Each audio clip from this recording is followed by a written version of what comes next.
আসসালামু আলাইকুম। আপনারা সবাই কেমন আছেন? আমি আল্লাহর রহমতে ভালোই আছি। আপনাদের দোয়া ও ভালোবাসায় এই দেখেন, মনের মতো কোনো জিনিস বানাইতে গেলে যেমন কষ্ট করতে হয়, জীবনে সফলতা পাইতে গেলেও অনেক কষ্ট করতে হয়। এই যে কষ্ট করে রান্নাঘরটা বানাইছি, এর সৌন্দর্যের জন্য আর একটা বসার জায়গাও বানাইছি। আমার ছেলেরা বলতেছিল যে এখানে একটা বসার জায়গা বানানোর জন্য, এর জন্য ওর বাবা আবার এটা বানাইলো। আর এই দেখেন, এই বসার জায়গার চারিপাশে ওরা যাতে না পড়ে যায় এর জন্য বেড়া দিয়ে দিছে ওর বাবা। আর এই ওরা বলতেছিল যে মা আজকে এখানে বসে ভাত খাবো দুপুরের, এর জন্য আমি আবার এখানে ভাত খাইতে নিয়ে আসছি ওদের।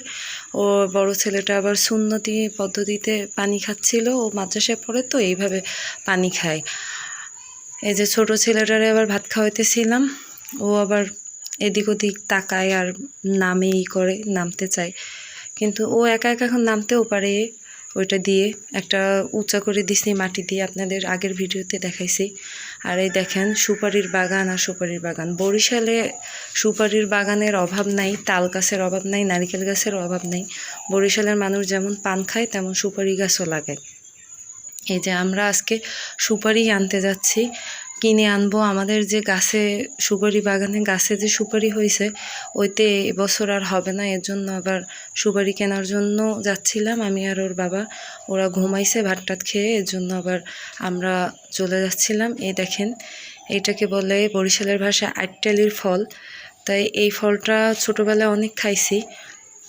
আপনারা কে কে চেনেন আর কে কী নামে চেনেন আমাকে কমেন্ট বক্সে জানাইন।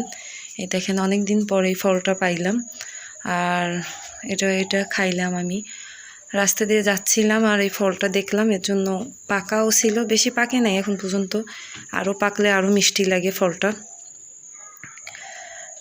এই যাচ্ছিলাম বিকালবেলা, আর দেখেন এই ধান, সবাই ধান লাগাইছে। ধানগুলা অর্ধেক, অনেকের ধান পাকছে কিন্তু এখন পর্যন্ত সব পাকে নাই। অনেকের ধান পাকছে, আবার কারোর ধান এখনও কাঁচাও আছে, আর কদিন পর ধান কাটাও শুরু করে দেবে। দেখেন কি সুন্দর গ্রামের দৃশ্য।